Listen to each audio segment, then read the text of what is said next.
Bismillahirrahmanirrahim. Assalamualaikum warahmatullahi wabarakatuh. Yang terhormat Bapak Profesor Haji Sutrisno beserta Ibu, yang terhormat Bapak Ibu jamaah kajian pada malam hari ini, yang dirahmati Allah.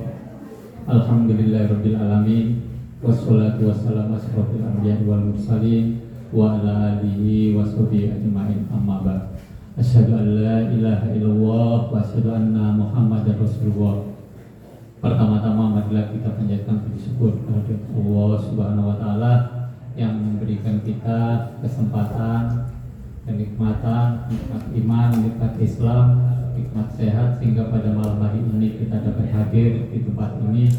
Insya Allah kita akan belajar memahami ayat suci Al-Quran yang akan disampaikan oleh Bapak Profesor Sutrisno. Karena sudah menunjukkan jam 20 kurang 4 menit, insya Allah nanti kajian sampai jam 21. Sebelum 10 menit sebelum berakhir, kita kasih kesempatan jika ada tanya jawab dari jamaah yang bersilakan. Bapak Ibu rahmatullah, tidak lupa kami aturkan sholawat dan salam kepada junjungan kita Nabi besar Muhammad SAW beserta keluarga, sahabat hingga umatnya sampai akhir zaman. Mari kita mulai kajian ini sama-sama dengan kita melafazkan basmalah. Bismillahirrahmanirrahim. Kepada Bapak Profesor Haji Sutrisno kami persilakan. Assalamualaikum warahmatullahi wabarakatuh. Bapak-bapak, ibu-ibu, mari kita lanjutkan kajian kita. Masih pada surat ke-33, surat Al-Ahzab. Kita lanjutkan mulai ayat 69. Surat Al-Ahzab, surat ke-33, mulai ayat 69.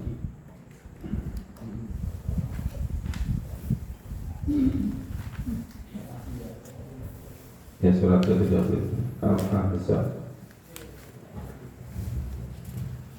A'udzu billahi minasy syaithanir rajim.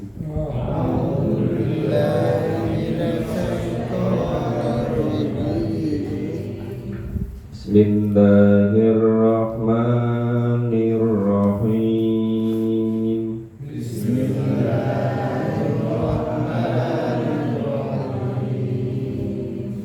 Ya ayyuhalladzina amanu,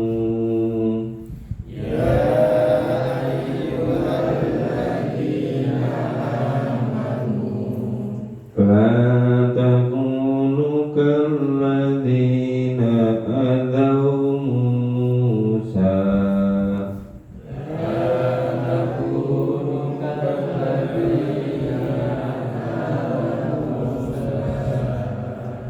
fabarra'ahu Allahu mimma qalu,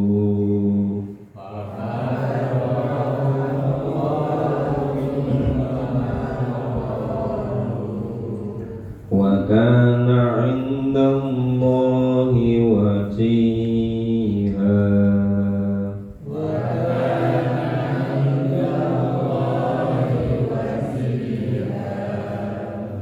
Ya ayyuhalladzina amanu taqullah,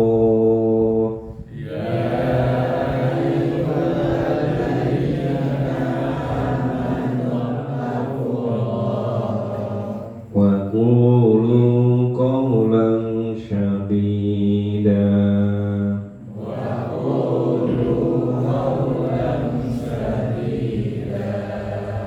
Yuslih lakum a'malakum,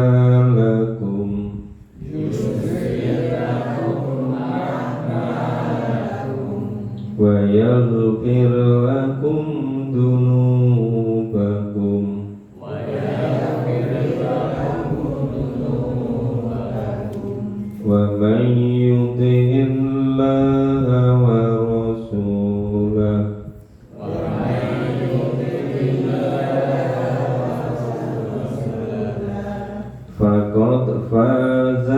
فوزا عظيما.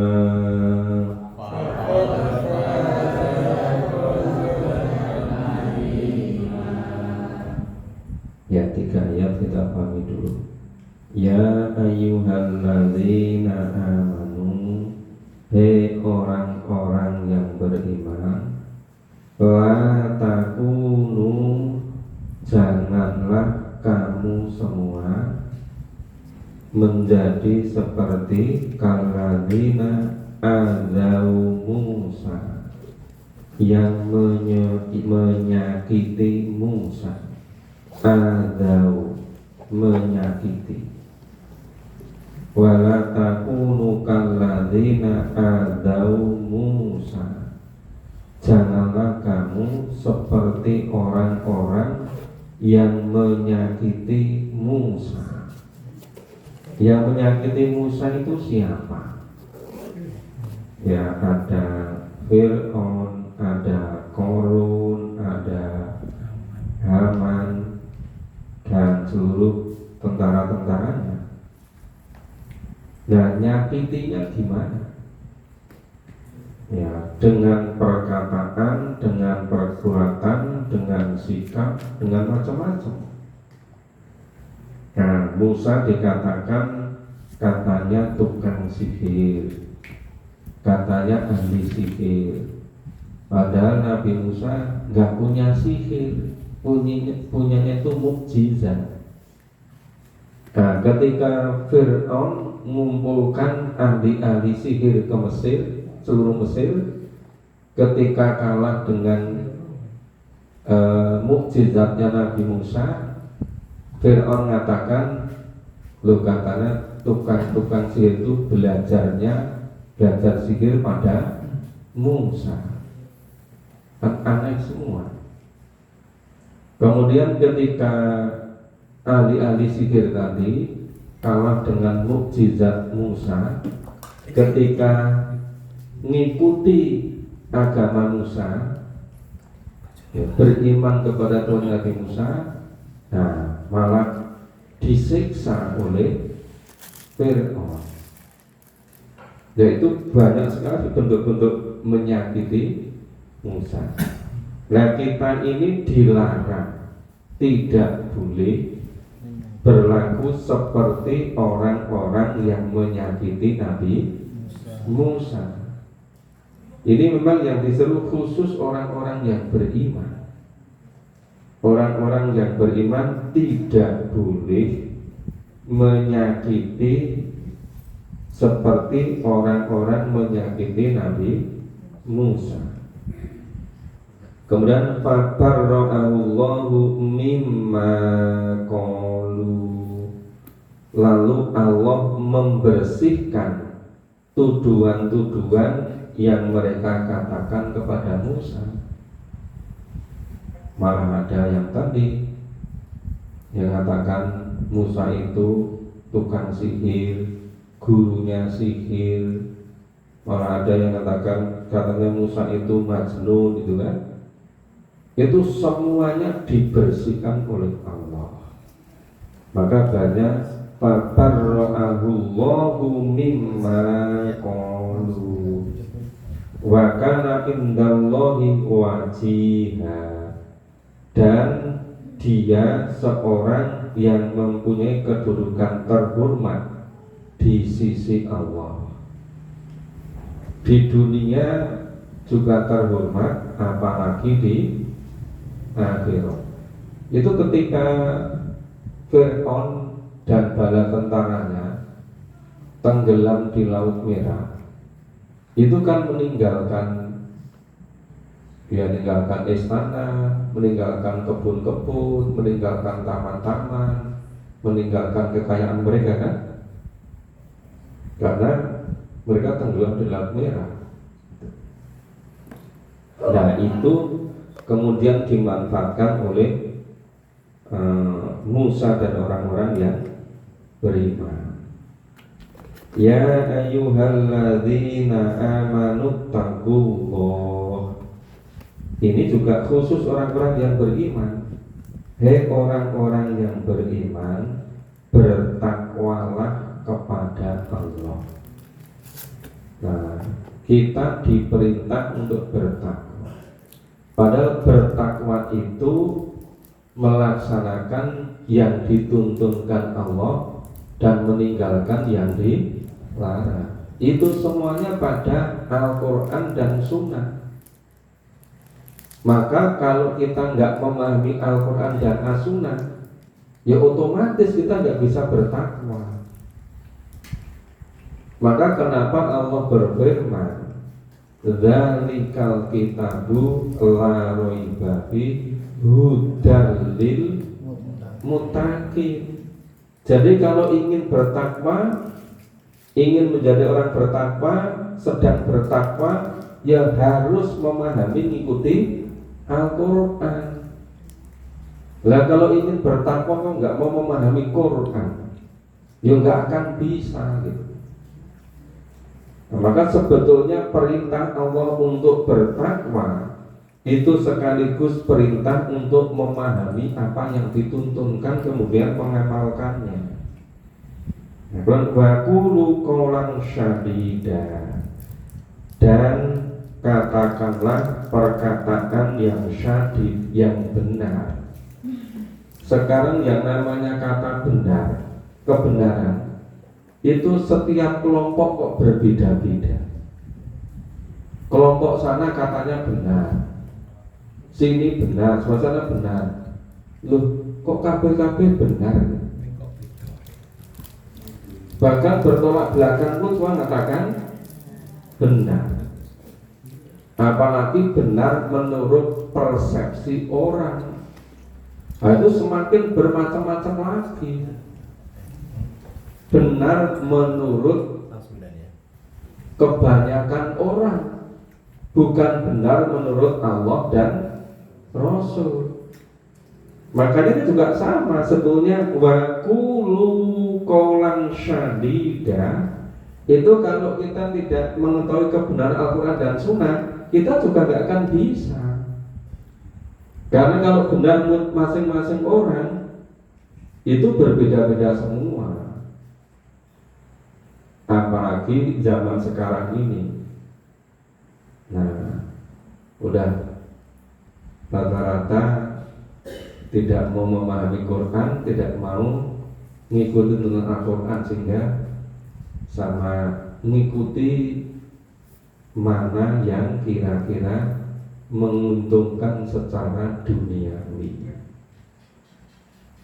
Makanya jadi orang Islam kita lihat kok jadi aneh-aneh ya, kok cepat sekali berubah-ubah ya. Apa tergantung pada musimnya gitu. Nek musimnya musim pemilu berbeda dengan musim tidak pemilu gitu. Ya ini yang menjadikan labil, karena tidak memahami secara sungguh-sungguh kebenaran menurut Allah dan Rasul. Yang dianggap benar menurut orang itu bisa berbeda-beda.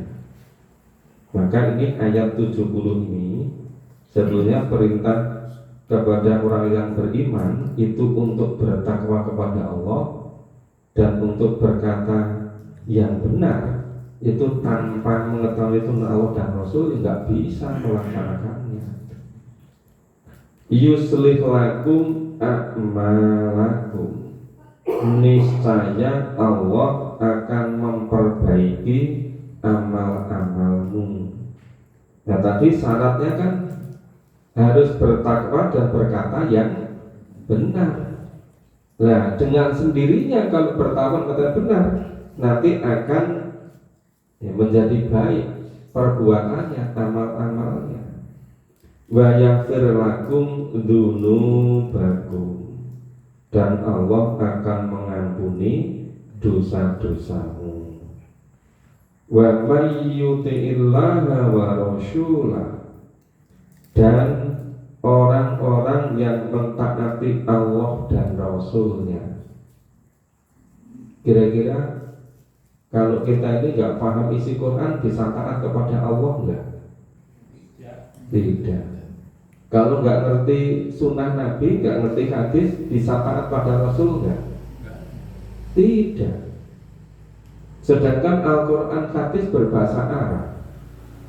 Makanya kalau kita nggak tekun, nggak istiqomah memahami, ya nggak bisa.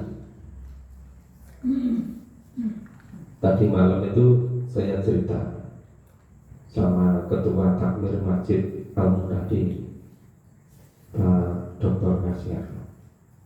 Beliau tadi malam itu mengikuti penuh dari awal sampai akhir.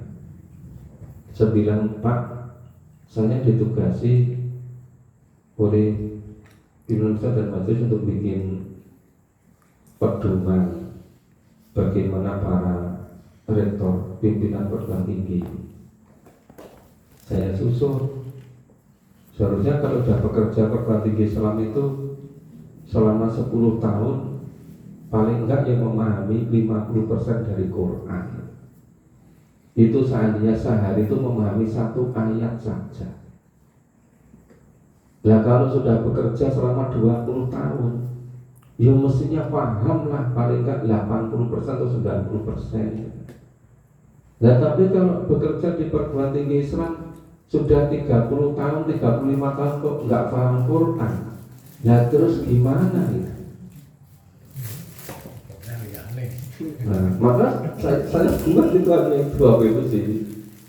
Apa itu? Misalnya kalau sudah sekian tahun, sekian persen ya, 40%, 50%, 60% itu 80% gitu. Nah, ketika dibaca di oleh beberapa, ada sekitar 40-an yang ngermati. Nah, kebanyakan ternyata masih keberatan. Padahal itu kalau sehari 1 ayat saja itu bisa melampaui. Nah terus Pak Dokter Hasan, wah nanti jadi saya kepengen juga itu untuk para guru gitu. Karena wah itu paling sulit sendiri ngandani guru-guru berikan dasar menengah itu. Lebih gampang ngandani rektor dengan ngandani guru. Iya kan? Tidak mau Quran ini wanggal tenan. Ya. Tapi senengnya ngaji ini yang gitu loh, keroyokan bareng oke-okean uang gitu. Lalu ngajak mami istiqomah urutnya ketoi urung dekarap gitu. Belum punya malah terus sampai kapan? Padahal usia jalan terus gitu. Nah terus nanti kalau ajal datang tetap belum paham Quran. Kalau Quran itu kan cara hidup di dunia, pedoman hidup di dunia. Lah kalau caranya hidup aja nggak ngerti, terus di akhiratnya nanti gimana? Terus banyak yang bilang, itu sing jenenge nek mami Quran bipates itu ditakut-takuti terus. Engko nek mati ra ngerti Quran piye, bar kuwi dhisik ya mati ya ora apa-apa ya ora bali gitu.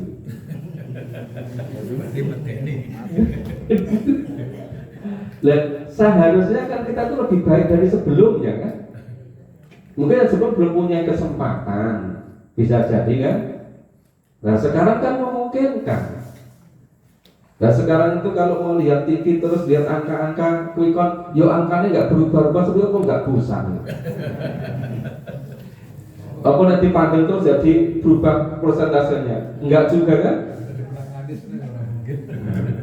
Ya lebih mari pahami Quran gitu loh, kan? Jelas itu kan bisa paham tuntunan Allah gitu. Maka kembali ke sini, itu kalau bertakwa kemudian berkata dengan benar, Allah akan memperbaiki amal kita dan akan mengampuni kesalahan-kesalahan kita. Terus barang siapa yang taat pada Allah dan Rasulnya, faqad faza fauzan azima, maka sungguh loh, kalau Allah sudah berfirman sungguh itu kan pasti terjadi kan. Apa yang berfirman itu pasti terjadi, pasti benarnya itu. Tapi kok sayangnya nggak banyak yang percaya itu. Faqad faza fauzan azima, maka sungguh ia telah mendapatkan keuntungan atau kemenangan yang azima, yang besar. Ya faza fauzan azima. Jadi faza fauzan azima itu diampuni kesalahan-kesalahannya, kemudian dimasukkan ke surga. Nah di surga selama-lamanya. Loh apa ada yang lebih fauzan azima daripada itu? Apa ada ya keberuntungan, kemenangan yang melebihi dari surga? Sudah puncaknya itu. Nah itu sudah namanya fauzan azimah itu. Oke, masih ada 2 ayat kita pahami. Kita baca dulu. A'udzu billahi minasyaitonir rajim. A'udzu billahi minasyaitonir rajim. Inna aradna al-amanata 'alas samawati wal ardi wal jibal.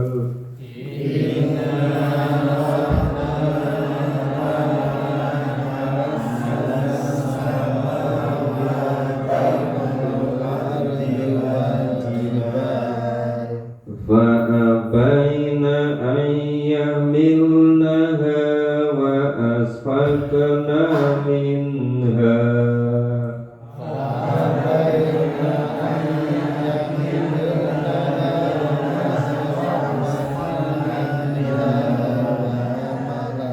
Wa hamalahal insan.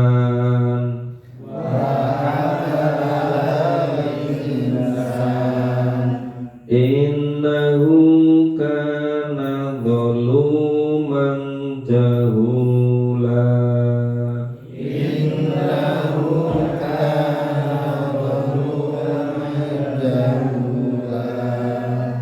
Liyu'adziballahul munafiqina wal munafiqat.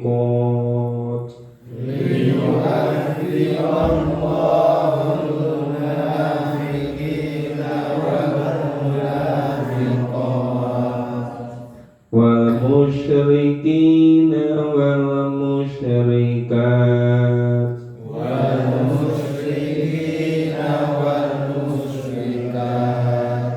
Bayatullahu 'alal mu'minina wal mu'minat.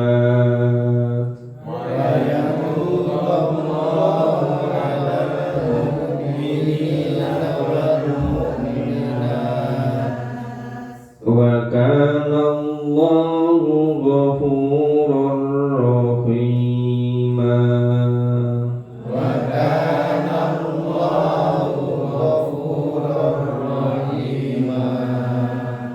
Ya, 2 ayat terakhir surat Al-Ahzab kita pahami. Inna aradnal amanata. Sesungguhnya kami Allah telah mengemukakan amanat ngalas samawati wal ard wal jibal, pada langit, bumi dan gunung. Fa'abaina ayahmilnaha. Tetapi semuanya enggan untuk menerima amanat itu. Ya fa'abaina, tidak mau. Ya, tidak mau menerima amanat itu. Wa asfaqna minha. Dan mereka khawatir akan mengkhianatinya, khawatir tidak bisa melaksanakan amanat. Wa hamalahal insan. Maka amanat itu diambil atau dipikul oleh manusia. Nah, yang sanggup melaksanakan amanat itu manusia, insan. Innahu kana dzuluman jahula. Padahal sesungguhnya manusia itu amat zalim. jahula dan amat bodoh. Nah, ini ya samawat, langit nggak bersedia, ard bumi nggak bersedia, jibal gunung nggak bersedia. Ketiga-tiganya enggak, tidak mau menerima amanat itu. Karena mereka fa'asfaqna minha, mereka khawatir kalau tidak bisa melaksanakan amanat. Akhirnya hamalahal insan, akhirnya amanat itu diambil oleh manusia. Padahal manusia itu doluman, ya amat dolim, jahula amat bodoh. Nah maka salah apa itu di antara apa itu kedoliman dan kebodohan manusia dijelaskan di ayat 73 itu, liyu'adziballahul munafiqina wal munafiqat. Nah, oleh karena itu atau sehingga Allah mengadab orang-orang munafik laki-laki dan perempuan, wal musyrikina wal musyrikat, orang-orang musyrik laki-laki dan perempuan. Ini kok langsung munafik, kok bukan kafir. Nah, kemudian kok musyrik, kok orang-orang munafik dan orang-orang musyrik.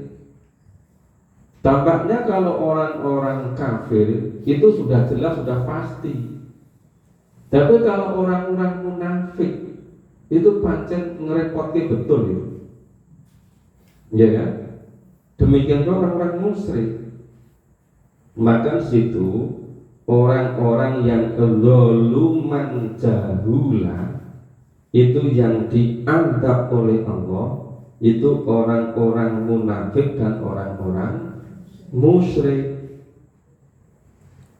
Terus wa yatuballahu 'alal mu'minina wal mu'minat, Allah menerima taubat orang-orang mukmin laki-laki dan perempuan. Ya orang-orang mukmin masih ada kesalahan-kesalahan kecil itu, tapi diampuni oleh Allah gitu. Wa kana Allahu ghafurur rahimah. Nah, dan Allah adalah Maha Pengampun lagi Maha Penyayang. Sudah selesai surat Al-Ahzab. Kalau ada yang bertanya silahkan. Monggo. Assalamualaikum warahmatullahi wabarakatuh. Ini yang setelahnya di ayat yang 69 tadi Pak. Bahasa Allah memerintahkan pada orang beriman untuk tidak menyakiti Nabi Musa. Dan tadi diterangkan bahwa yang menyakiti Musa pada masa yaitu Fir'aun, Haman, ataupun Quraisy dan tentara-tentaranya. Dan ini yang kami tanyakan, kalau orang yang masa sekarang itu menyakiti bisa ada perbuatan seperti apa mau diterangkan? Terima kasih. Ya, kita dilarang jangan seperti orang-orang yang menyakiti Nabi Musa.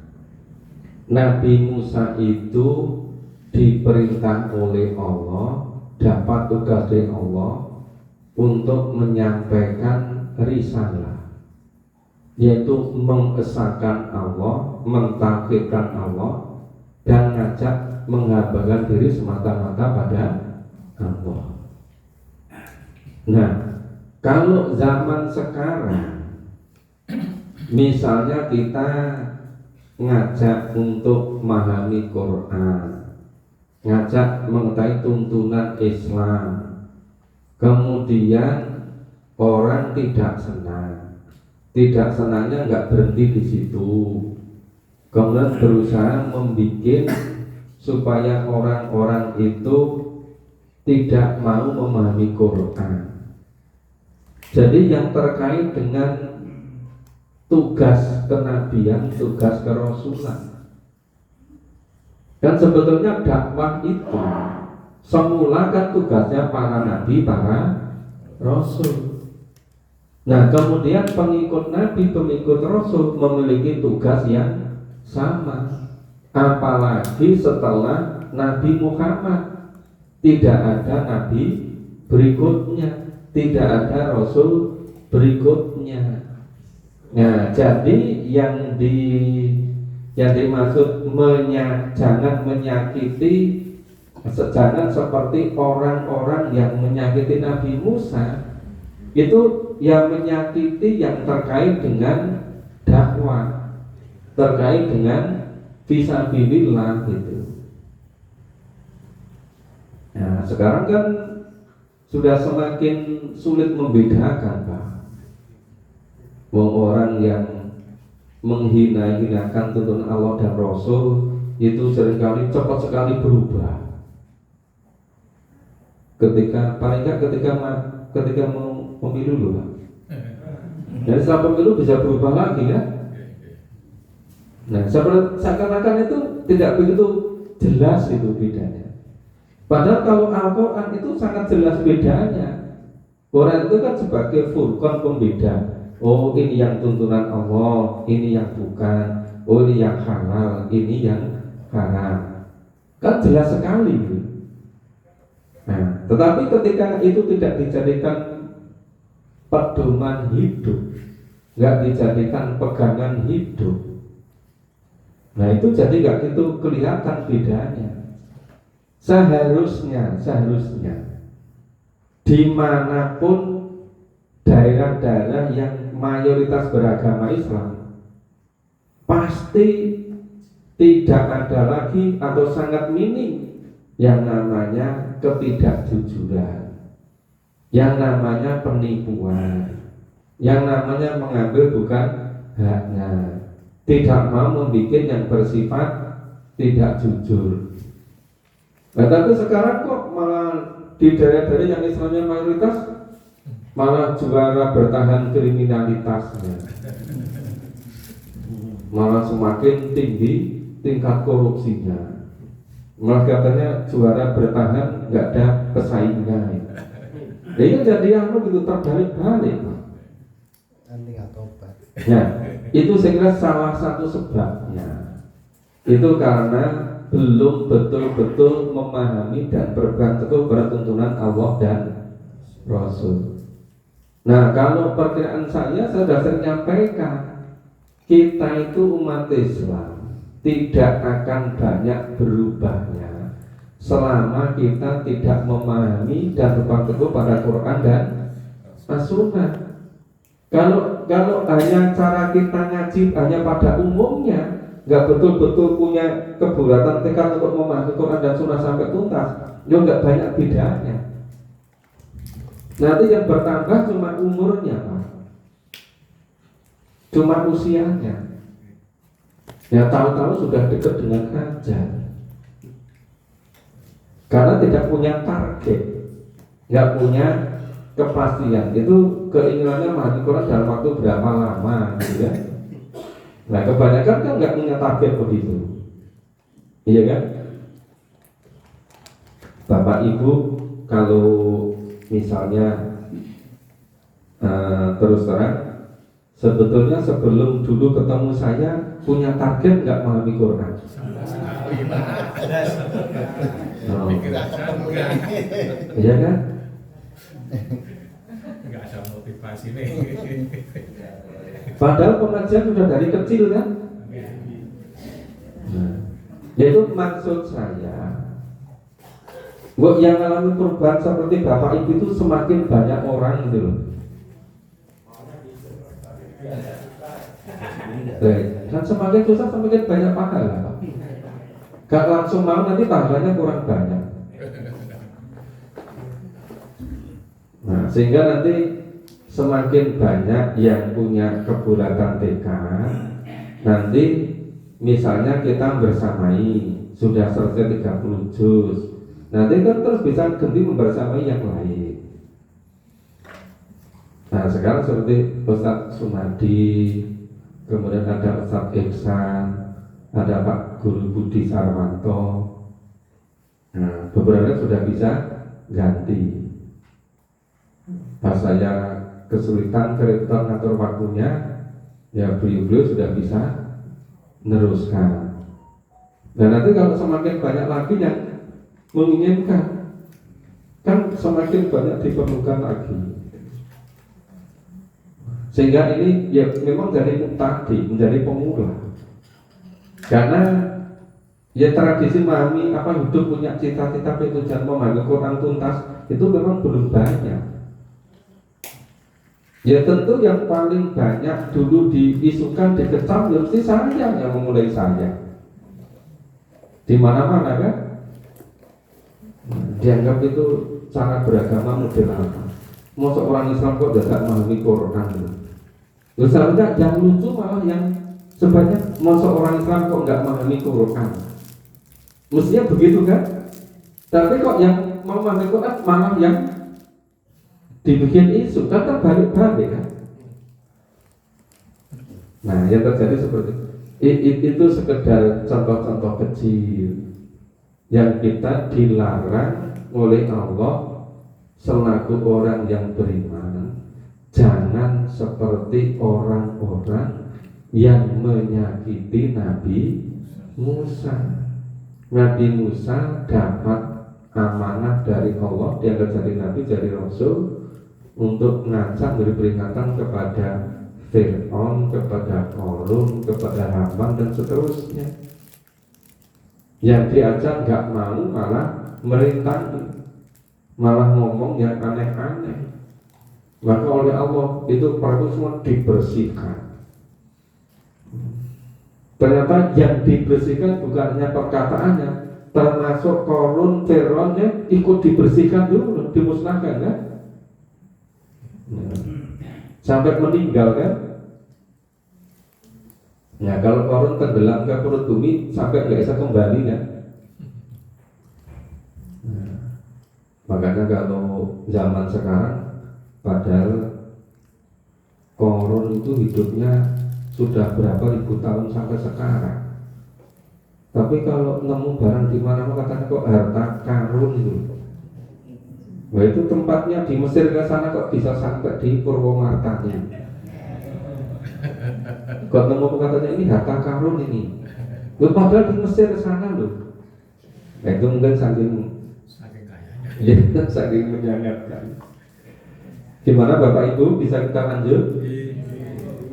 Kita lanjut surat ke-34, surat Saba, kaum Saba.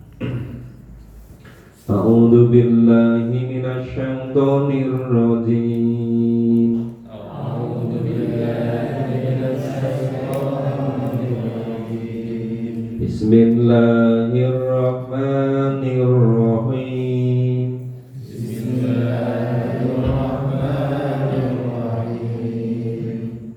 Alhamdulillahilladzi lahu ma fis samawat. Alhamdulillahilladzi lahu ma fis samawat. Ma fis samawati wa ma fil ardi wa lahul hamdu fil akhirah.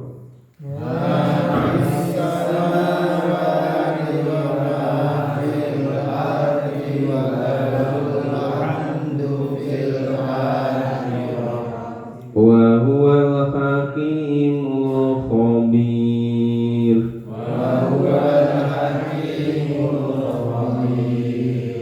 Ya'lamu ma yaliju fil ardi wa ma yakhruju minha. Ya'lamu ma yaliju fil ardi wa ma yakhruju minha. Wa ma yanzilu minas samai wa ma ya'ruju fiha.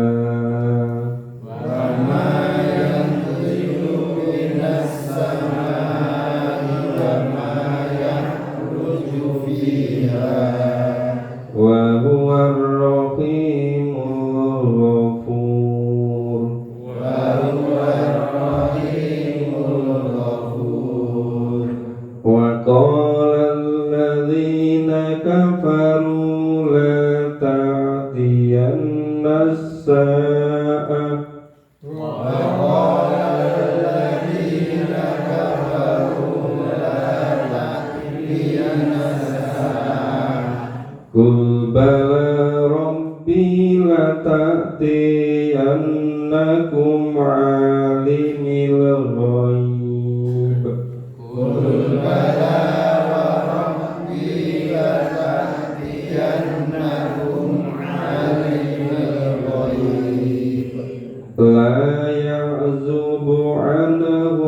مثقال ذرة في السماوات ولا في الأرض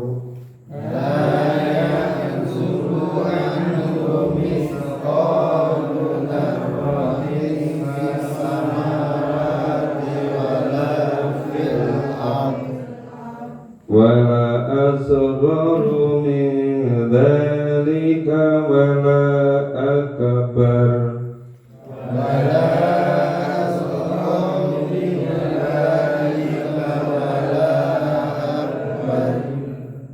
إلا في كتاب مبين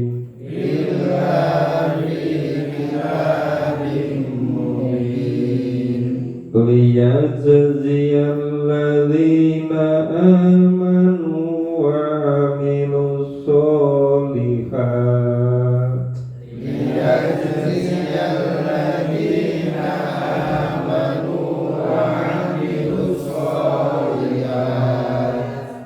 أولئك لهم مغفرة ورزق كريم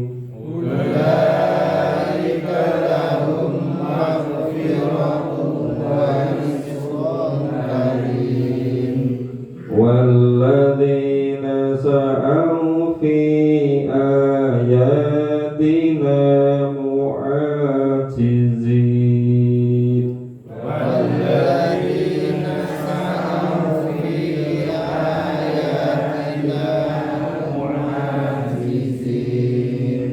أولئك لهم عذاب من رجز أليم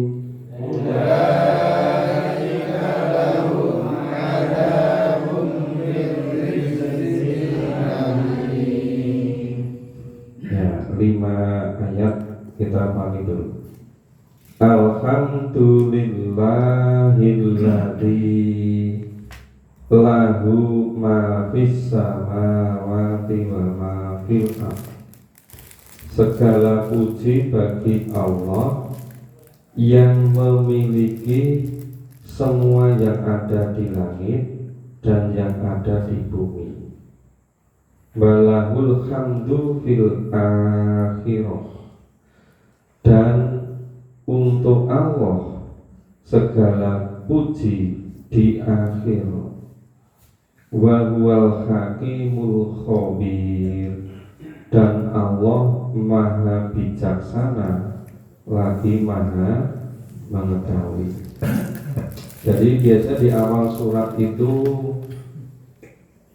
pernyataan bahwa Allah itu maha kuasa, Allah maha memiliki, supaya pembaca kita semua itu memiliki kesadaran bahwa sebetulnya semua yang ada di langit di bumi itu milik Allah. Nah, termasuk kita itu sebetulnya yang milik Allah. Kalau mungkin dikonkretkan, sebetulnya kita itu tidak memiliki diri kita. Kita itu juga milik dari Allah, karena kita berada di bumi. Karena lahu ma fis samawati wa ma fil ardh. Jadi semua yang ada di langit dan yang ada di bumi itu lahu, milik Allah gitu. Nah, karena kita bagian dari penduduk bumi, kita juga menjadi milik Allah. Ya'lamu ma yaliju fil ardh. Allah mengetahui apa yang masuk ke dalam bumi. Wa ma yakhruju minha, dan apa yang keluar dari bumi. Wa ma yanzilu minas sama, dan apa-apa yang turun dari langit. Wa ma ya'ruju fiha, dan apa yang naik ke langit. Wa warrahimul ghafur. Wa warrahimul ghafur.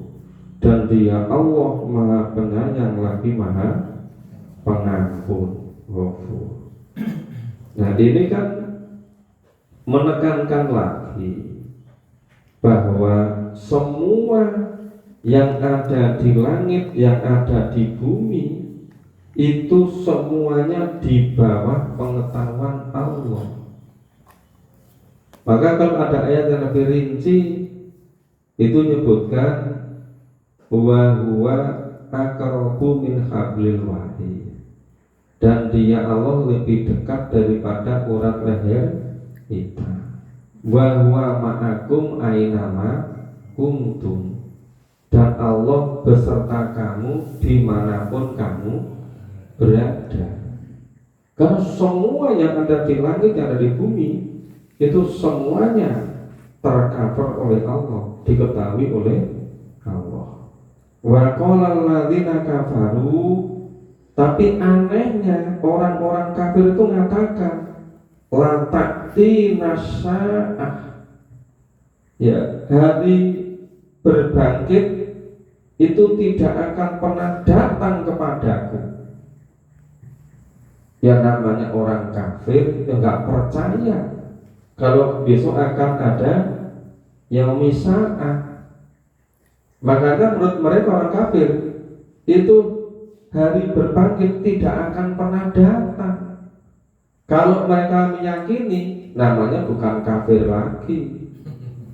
Ya karena mereka kafir, maka mengatakan ya hari berbangkit tidak akan datang kepada orang-orang kafir. Qul bala wa rabbi lata'tiyannakum alimil ghaib. Katakanlah, pasti hari berbangkit akan datang, demi Tuhanku yang mengetahui yang ghaib. Sesungguhnya kiamat itu pasti akan datang kepadamu.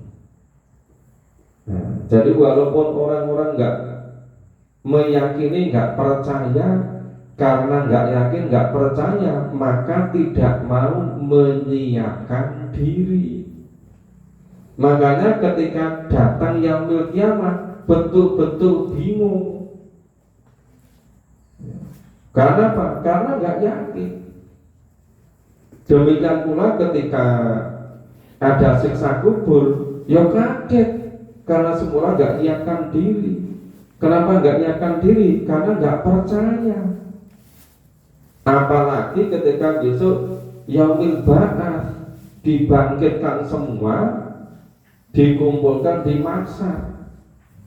Padahal ketika di dunia mereka mengatakan, masa iya sih sudah dikubur jadi tanah semua? Wong itu si tulang belulangnya sudah rapuh, sudah rusak semua, masih nanti diciptakan baru lagi gitu kan? Mereka nggak percaya. Karena nggak percaya maka tidak mau menyiapkan diri. Ketika betul-betul terjadi, itu kaget semua. Sebenarnya ketika ajal datang sudah sadar, cuma sudah tidak sempat lagi memperbaiki diri. Imannya sudah nggak diterima, apalagi mau amal soleh. Maka adanya cuma penyesalan dan penyesalan. Itu layak zubu anhu mithqalu dzarratin fis samawati wala fil ardh. Nah, itu tidak ada yang bisa tersembunyi dari Allah seberat dzarrah pun, seringan dzarrah pun, yang ada di langit, yang ada di bumi, ya, tidak ada pula yang lebih kecil, lebih ringan, atau lebih besar, atau lebih berat dari itu. Wala asgharu min dzalik wala akbaru illa fi kitabim mubin. Kecuali semuanya itu sudah ada kepastian, ya, pasti ada pada Allah.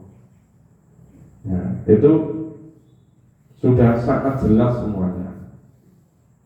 Tidak ada lagi yang bisa bersembunyi.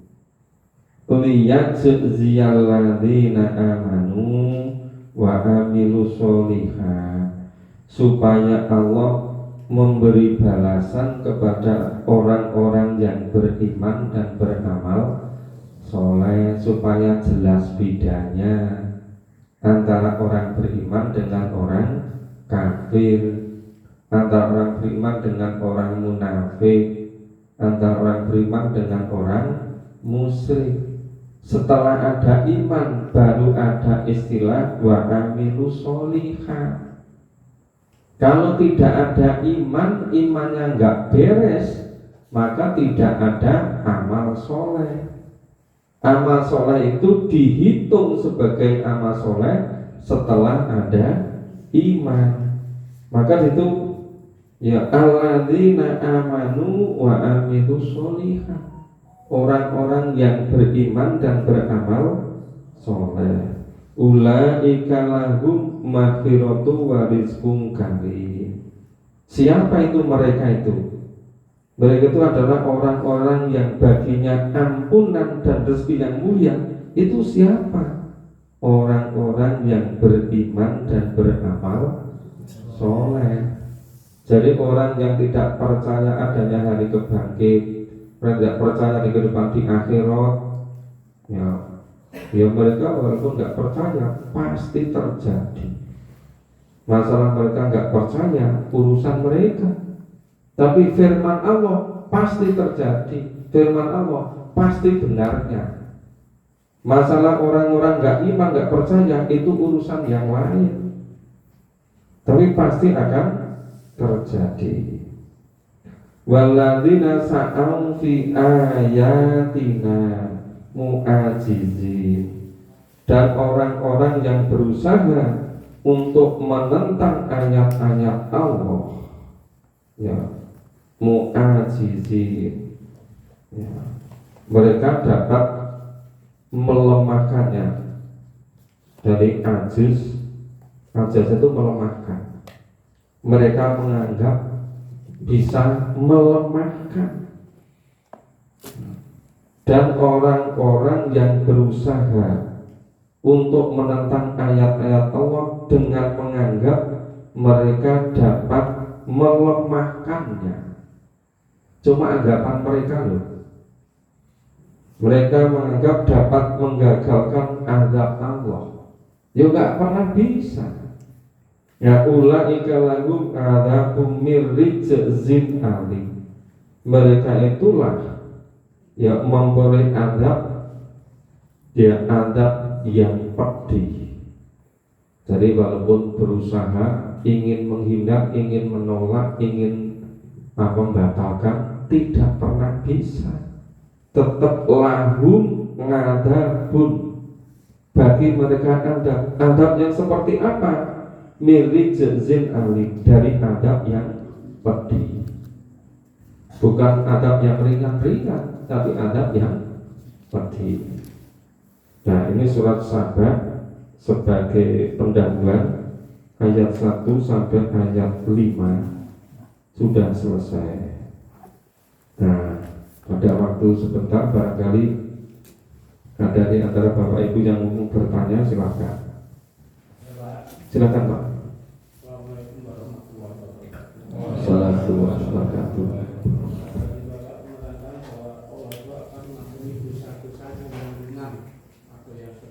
Apakah nanti kalau yang dosanya besar tidak diampuni? Tidak. Assalamualaikum warahmatullahi wabarakatuh. Kalau semula dia tidak beriman, kemudian jadi beriman, dosa-dosa yang laku diampuni, sudah diampuni, kemudian perbuatan baiknya dihitung amal solehnya. Nah, ketika sudah beriman kemudian berbuat dosa, orang berbuat dosa itu kan banyak sebabnya. Kalau berbuat dosa diampuni, kemudian sengaja diulang-ulang, itu berbeda lagi Pak. Nah, makanya jangan dengan sengaja mengulang-ulang dosa. Tapi kalau perbuatannya itu tidak disengaja, ya dengan sendirinya termasuk yang diampuni oleh. Tapi kalau sengaja misalnya merintangi orang-orang yang memahami Quran, menghalang-halangi, membuat kacau, kalau disengaja, nah kan itu pengaruhnya bukan hanya pada diri sendiri. Orang lain yang seharusnya itu kalau nggak dihalang-halangi, nggak dibikin isu, kan dia sudah ikut memahami Quran, Pak. Tapi dengan apa itu dihalang-halangi atau dibikin isu yang aneh, kemudian berhenti nggak memahami Quran. Nah itu kan namanya menghalang-halangi dari jalan Allah. Bahwa orang yang menghalang dari jalan Allah itu termasuk yang dosanya itu dosa besar. Ya nanti kalau dia betul-betul tobat nasuha, nggak mengulang lagi, insya Allah diampuni. Tapi kalau diulang-ulang terus, diingatkan nggak mau. Nah kalau di tengah-tengah menghalang Al-Quran terus kemudian meninggal, nggak sempat bertobat, gimana kira-kira? Diseksa. Salam. Makanya lebih baik nggak usah melakukan kan Pak. Nah iya, makanya kan masalahnya kita itu nggak tahu Pak kapan datangnya ajal. Makanya lebih baik hati-hati. Padahal perintah Allah, wala tamutunna illa wa antum muslimun. Jangan sekali-kali mati kecuali dalam keadaan muslim. Nah ini meninggalnya dalam keadaan menentang tuntunan Allah, bahkan menghalang-halangi orang dari jalan Allah gitu. Kan berat Pak risikonya. Makanya saya itu seringkali kalau ada teman gitu, ya kami berusaha untuk dari hati ke hati. Tentu saya omongi, saya beritahu. Nggak sudah berhenti, nggak usah diteruskan. Mumpung ada kesempatan untuk memperbaiki diri. Nah kalau yang betul-betul memperbaiki diri ya terus nggak mau lagi bikin isu. Tapi kalau orang yang tidak mau diingatkan, ya, secara diam-diam melimpe-limpe masih itu ya. Padahal seandainya kita nggak tahu, kan Allah tetap tahu. Malaikat tetap mencatat. Kulitnya, tangannya nanti bercerita di hadapan Allah besok yaumil hisab, yaumil mizan kan. Jadi walaupun orang yang benar nggak tahu, tapi kan kulitnya, tangannya tahu. Kan besok berceritakan semua gitu kan. Nah di situ persoalannya. Makanya hidup di dunia ini hanya sebentar dan menjadi penentu selama-lamanya di akhirat. Maka kita harus betul-betul berhati-hati supaya yang selama-lamanya di akhirat itu betul-betul bisa bahagia sejahtera di surga. Begitu Pak. Sudah cukup? Ya, makasih Bapak Ibu, semoga bermanfaat. Insya Allah berikutnya kita teruskan mulai ayat 6 ya. Semoga bermanfaat. Mohon maaf kalau ada kurang dan salahnya. Assalamualaikum warahmatullahi wabarakatuh.